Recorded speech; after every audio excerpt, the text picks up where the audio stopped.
হেই WhatsApp guys, কেমন আছো সবাই? আশা করি সবাই খুব ভালো আছো। প্যান্ডাম অ্যানিমেশন এন্ড ড্রামার আজকের পর্বে নারুটো শিপুদেনের 20 নম্বর এবং 21 নম্বর এপিসোড গুলো এক্সপ্লেন করতে যাচ্ছি। তো আগের এপিসোড গুলো যারা যারা এখনো দেখেনি তাদের জন্য ডেসক্রিপশন বক্সে ভিডিওগুলোর লিংক দেওয়া আছে, দেখে নিবেন। তো গাইস, ভিডিওতে যাওয়ার পূর্বে কিছু গুরুত্বপূর্ণ কথা বলি। আমাদের যে চ্যানেলটি রয়েছে সেটি যে কোনো সময় চলে যেতে পারে, কারণ আমরা যে ক্যাটাগরি নিয়ে কাজ করি সেই ক্যাটাগরির চ্যানেল আজকে আছে কালকে নেই। আরেকদিন দেখবে ইউটিউব থেকে আমাদের অস্তিত্বই মুছে গেছে। তোমাদের ভালোবাসার কারণে আমরা এত দূরে আসতে পেরেছি, আর আমি চাই না ইউটিউব থেকে আমাদের অস্তিত্ব মুছে যাক। তাই আমি সিদ্ধান্ত নিয়েছি আমাদের সেকেন্ড চ্যানেল খোলা উচিত। তাই আমি আমাদের সেকেন্ড চ্যানেল খুলে সেইটার নাম দিয়েছি প্যান্ডাম অ্যানিমেশন 2.0। তো গাইস, আমি চাই তোমরা আমাদের চ্যানেলটিকে উড়াদুরা সাপোর্ট করো, এই চ্যানেলের মতোই উপরে নিয়ে যাও। তো কথা না বাড়িয়ে চলো মূল ভিডিওতে যাওয়া যাক। এপিসোডের শুরুতে আমরা দেখি সাসুরিকে নিজের আসল শরীর বের করতে। সাকুরা বলে এটা কি? গ্রেনেচি বলে তুমি যা দেখছো এটা সাসুরির আসল বডি না। তখন সাকুরা জিজ্ঞেস করে সাসুরির আসল বডি কোথায়? তখন গ্রেনেচি বলে সাসুরির রিয়েল বডি ওই পাপেটের মধ্যে। এটা শোনার পর সাকুরা বিশ্বাস করতে পারে না আর বলে এর মানে কি ওর মধ্যে আছে? গ্রেনেচিও বলে যে পাপেট মাস্টাররা ক্লোজ কমব্যাট করতে পারে না, তাই তারা দূর থেকে পাপেটকে কন্ট্রোল করে ফাইট করে, যাতে এনিমের সাথে ভালোভাবে ফাইট করতে পারে। কিন্তু এই পাপেটটা হলো সাসুরির স্পেশাল একটা পাপেট। তখন সাসুরি বলে তুমি কি জানো আমি পাপেট কিভাবে বানাই? আর তখন সাসুরি ওদের দুজনকে বুঝাতে থাকে ও কিভাবে আসল মানুষ থেকে পাপেট বানায়। আর তার কথা শেষ হলে বলে এটাই আমার আর্ট। বাহিরের সিনে দেখি নারুটো রাগের দৃষ্টিতে দেদারার দিকে তাকিয়েছিল। উপরে উঠতে থাকা দেদারা বলে তুমি তো আবার টাইম পাস করার জন্য এখানে আসোনি তো কাকাশি? আমার থেকে ডেঞ্জারাস অপোনেন্ট তো সাসুরি। ওর আর্ট আমার থেকে আলাদা হলেও ও আমার থেকে বেশি ডেঞ্জারাস। ভিতরের সিনে গ্রেনেচিও বলে তুমি এটাকে আর্ট বলো সাসুরি? সাকুরা তখন জিজ্ঞেস করে এটার মানে কি? গ্রেনেচিও বলতে থাকে সাসুরি অনেক আগে ভালো দক্ষশীল পাপেট মেকার ছিল, কিন্তু আস্তে আস্তে ওর ফ্যাশন চেঞ্জ হতে শুরু করেছে। সাসুরি মানুষ থেকে পাপেট বানানো শুরু করে আর নিজের কালেকশনে জমাতে থাকে। আর তোমার সামনে যে পাপেটটা আছে ওর নাম হলো হিরুকা, যে আমাদের পাশের গ্রামেই থাকতো, কিন্তু ও একেও খেলছে। আর এই টেকনিককে বলে হিউম্যান পাপেট। সাকুরা তখন বলে কি হিউম্যান পাপেট? তখন সাসুরি বলে তোমাদেরকেও একই অবস্থা করব আমি। গ্রেনিচিও সাকুরাকে বুঝাতে থাকে আমাদের সাসুরিকে হারাতে হলে আগে হিরুকার সাথে লড়াই করতে হবে, যাতে সাসুরিকে বাইরে বের করে আনতে পারি। সাকুরা তখন জিজ্ঞেস করে সাসুরিকে আমরা কিভাবে হারাবো? গ্রেনিচি তখন বলতে থাকে আমি তো প্রথমে মনে করেছিলাম আমি এই ব্যাপার সম্পর্কে সবকিছুই জানতাম, কিন্তু আমি ভুল ছিলাম। সাকুরা এটা শোনার পর কিছুটা ভয় পেয়ে যায়। গ্রেনিচিও আবার বলতে থাকে আমি যখন হিরুকাকে আগে দেখেছিলাম এখন তার থেকে অনেক চেঞ্জ হয়ে গেছে, এটা আর আগের মতো নাই। পাপেটের উপরে দেখো সেল আছে, যেটা সম্ভবত ডিফেন্সের জন্য, আর হাত অন্যরকম মনে হচ্ছে। এইসব সাসুরি আপডেট করেছে, আর আমরা জানি যে ওইসব জিনিস দিয়ে সাসুরি কি করতে পারে। সাকুরা তখন বলে আমরা এখন কি করব? গ্রেনিচিও বলে সাসুরির সাথে লড়াই করতে হলে আগে হিরোকোর সাথে লড়াই করতে হবে, যার জন্য ডিস্ট্রাকটিভ পাওয়ার প্রয়োজন, যেটা আমার কাছে নাই, কিন্তু তোমার কাছে আছে। প্রায় লেডি সুনাডের মতো পাওয়ার আছে। আবার গ্রেনিচিও বলে তোমার ওকে মারতে হলে ওর খুব কাছাকাছি থেকে অ্যাটাক করতে হবে, আর ওর অ্যাটাক থেকেও বাঁচতে হবে। এই বিষয়ে আমাদের কোনো ভুল করাই যাবে না। সাকুরা বলে হ্যাঁ, কারণ সাসুরির কাছে বিষ রয়েছে। গ্রেনিচিও বলে এক ফুটও যদি আমাদের শরীরে যায় তাহলে আমাদের খেল খতম। তোমার তার সাথে অ্যাটাকও ক্রেডিট করা লাগবে যে ও কখন কোথায় মারবে। সাকুরা তখন বলে আমার মনে হয় না আমি এটা করতে পারবো। গ্রেনিচিও বলে হ্যাঁ আমি জানি, এজন্য অনেকগুলো ব্যাটেলের এক্সপেরিয়েন্স থাকা দরকার। সাকুরা তখন বলে তাহলে আমি কি করব?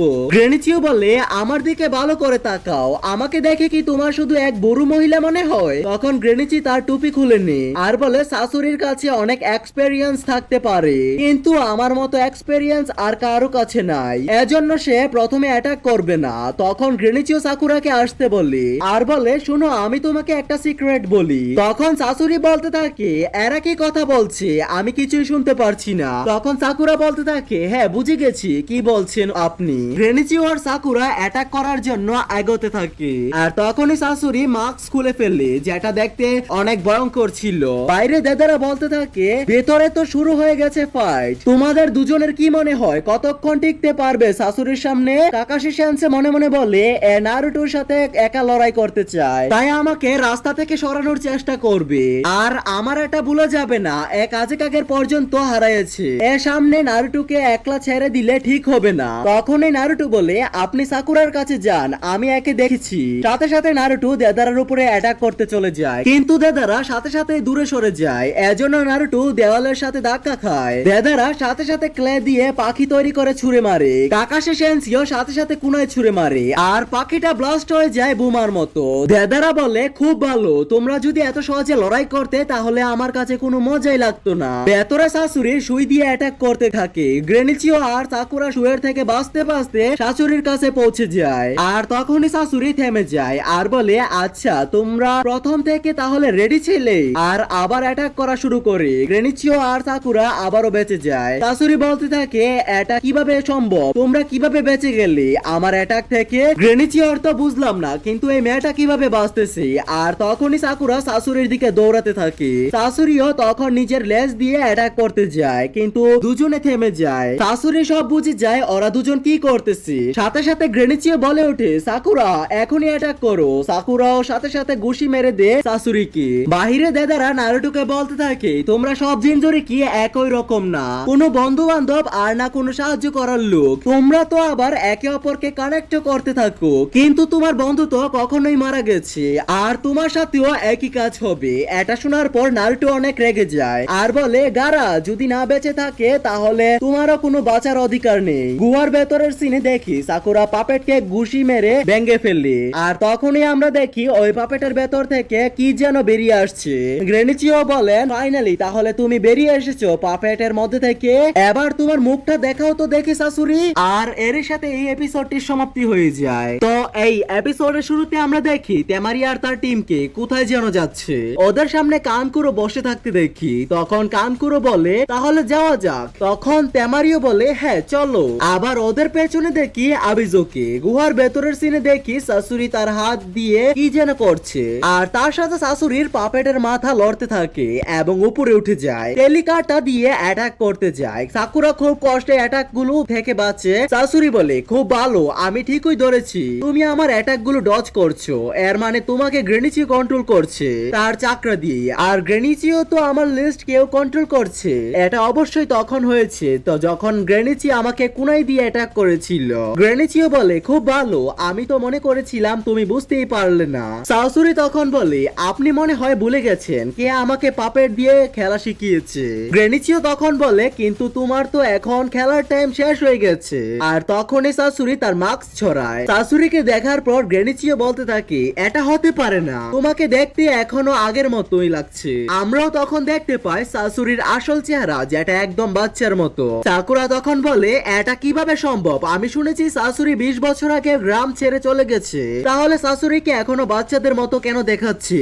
বাইরে আমরা দেখি নারুটো আর কাকাশি সেন্সেকে। কাকাশি সেন্সে বলে কি জানি ভেতরে কি হচ্ছে। নারুটো তখন বলে অনেক হয়েছে, এবার গারাকে নিচে নামিয়ে আসো। দেদারা চিন্তা করতে থাকে কিছুক্ষণের মধ্যে শাশুড়ি তার নিজের কাজ করে ফেলবে, আর দেদারা ওখান থেকে চলে যেতে শুরু করে। আর এটা দেখে নারুটো পিছে পিছে যেতে শুরু করে আর বলতে থাকে কাকাশি সেন্সে আপনি এখানে থেকে সাকুরাকে হেল্প করুন, আমি যাই ওকে দেখছি। কাকাশি সেন্সে নারুটোকে থামানোর চেষ্টা করে, কিন্তু নারুটো থামে না, তাই কাকাশিও নারুটোর পিছে পিছে যেতে শুরু করে। আর রেডিওতে গাই সেন্সেকে জিজ্ঞেস করে ওই দিকের কি অবস্থা। গাই সেন্সে তখন বলে আমার বলতে খারাপ লাগছে, কারণ আমার আরো টাইম লাগবে। আমরা দেখি নেজিকে ওর ক্লোন নেজিকে অ্যাটাক করছে, কিন্তু নেজি রোটেশনের ব্যবহার করে বেঁচে যায় আর বলতে থাকে মানতে হবে ওদের চাল, সময় নষ্ট করার খুব ভালো পদ্ধতি। ওইদিকে টেন স্ক্রল বের করে আর বলে অ্যানিমের কাছে ঠিক আমারই মতো স্ক্রল আছে। রকলিও নিজের ক্লোনের সাথে ফাইট করছে, দুজনের মধ্যে হ্যান্ড টু হ্যান্ড কমব্যাট চলতেছিল আর বলতে থাকে তোমার মুভ তো ভালোই, কিন্তু আমার অত ভালো না। অন্য সিনে দেখি কাকাশি সেন্সেকে গ্রেনিচিও সাকুরা আরো কিছুক্ষণ ওয়েট করে নারুটো এদিকে রেগে দেদারার পিছু করে যাচ্ছিল। উপর থেকে দেদারা বলছিল আসো আসো দেখি তোমার মধ্যে কত দম। অন্য সিনে দেখি টিম কানকুরোকে আর ও সবাইকে থামতে বলে, আর আমরা এখানে কিছুক্ষণ রেস্ট নিব। ক্যামারি বলে এটা কি বলতেছো, আমাদের রেস্ট নেওয়ার সময় নাই। কানকুরো তখন বলে তুমি পিছিয়ে দেখো। আমরা দেখি ওদের সাথে থাকা সবাই হাঁপাচ্ছিল। ক্যামারি তখন সবাইকে বলে তোমরা নিজেদেরকে শিনোবি বলো, যেখানে এতটুকু আসতেই তোমাদের অবস্থা খারাপ হয়ে গেছে। কানকুরো তখন বলে ওদেরকে ভালোভাবে দেখো, ওরা ওরা সারাদিন বর্ডার পাহারা দিচ্ছে, আবার আমাদের সাথেও এত দূর আসছে। তখন এক শিনোবি বলে, আমরা আমাদের কাজের জন্য সব করতে পারবো। রেডি তেমারি, আমরা রেডি আছি। পিছনে থেকে তখন আবিজও বলে, থামো, তোমরা একজন ভালো শিনোবি কখনো আবেগ দিয়ে কাজ করে না। তোমরা তো দেখেছো আবেগের কারণে কানকুরোর কি অবস্থা হয়েছিল। একটু ওইদিকে দেখো। সবাই গর্ত থেকে গাবড়ে যায়। এই ঘর থেকে দেখে মনে হচ্ছে এখানে অবশ্যই লিফ নিনজারা আর আকাশুকির লড়াই হচ্ছে, তাই আমাদের এখানে কিছুক্ষণ আরাম করে নেওয়া উচিত। আর আমরা ওদের খুব কাছাকাছি চলে এসেছি, আর আমাদের কোনো ছোট ভুলের কারণে আমরা সবাই মারাও যেতে পারি। আমি তোমাদের একটা পুরাতন গল্প বলি। তোমরা সবাই থার্ড কাজেকাগের কথা তো জানো। সে গ্রামের মধ্যে সবচেয়ে শক্তিশালী কাজেকাগে ছিল, কিন্তু একদিন তিনি হঠাৎ গায়েব হয়ে যান, আর এজন্য সম্পূর্ণ শহরের মানুষ পাগল হয়ে যায়। কারণ মাথায় কিছুই কাজ করতেছিল না যে এখন কি করবে। আমাদের বর্ডার দুর্বল হয়ে পড়ে, সাথে আমাদের ভেতর এনিমিও ঢুকে পড়ে। সবাই যদি ঠান্ডা মাথায় ভাবতো তাহলে আমরা আমাদের গ্রামকে বাঁচাতে পারতাম। তখন ওই মেয়েটা জিজ্ঞাসা করে, কাছাকাছি কি খুঁজে পাওয়া গিয়েছিল? আবিজু বলে, আনবো আফসারা অনেক বছর ধরে তার খোঁজ করার চেষ্টা করে, কিন্তু আজ পর্যন্ত তার কোনো খোঁজই পাওয়া যায়নি। ওইদিকে গুহার ভেতরে গ্রেনিচিও শাশুড়িকে দেখে চমকে যায়। শাশুড়ি তখন বলে, আপনি কি এখনো আছেন? আপনাকে একটা জিনিস দেখাই। তাই বলে নিজের কাছ থেকে স্ক্রল বের করে কিছু একটা সামান করে। সামান হওয়া জিনিসকে দেখে গ্রেনিচিও একটু গাবড়ে যায় আর বলতে থাকে, এটা হতে পারে না। সাকুরাও জিজ্ঞেস করে, কি হয়েছে গ্রেনিচি? গ্রেনিচিও বলে, এটা তো থার্ড কাজেকাগে, যিনি 10 বছর আগে গায়েব হয়ে গিয়েছিল। এর মানে তাহলে তুমি ছিলে এর পিছনে? শাশুড়ি তখন বলে, হ্যাঁ, ওটা আমিই ছিলাম। আর আপনি বদলা নেওয়ার চিন্তা করলে তা ভুলে যান, এখন আর কিছুই করতে পারবেন না। গ্রেনিচিও বলতে থাকে, তুমি তোমার নিজের ভিলেজকে ধোঁকা দিয়েছো। এর মানে তুমি ওরুচিমারুর সাথে মিলে ফোর্থ কাজেকাগে মেরে ফেলেছো। তখন শাশুড়ি বলে, থার্ডের বেলায় তো আমি ছিলাম, কিন্তু ফোর্থ এর বেলা আমি ছিলাম না। সাকুরা তখন বলে, তুমি ওরুচিমারুর সাথে ছিলে, এর মানে তোমার কাছে আমার সব প্রশ্নের উত্তর আছে। তখন ওই শাশুড়ি ওই পাপেট দিয়ে অ্যাটাক করে, কিন্তু গ্রেনিচিও শাশুড়ির লেজ দিয়ে শাশুড়ির অ্যাটাককে ব্লক করে। শাশুড়ি বলে, আপনি এটাকে তো থামাতে পারছেন, কিন্তু এটাকে কিভাবে থামাবেন? আর তখনই ওর পাপেটের হাত থেকে অনেকগুলো হাত বেরোতে থাকে আর সাকুরার উপর অ্যাটাক করতে থাকে।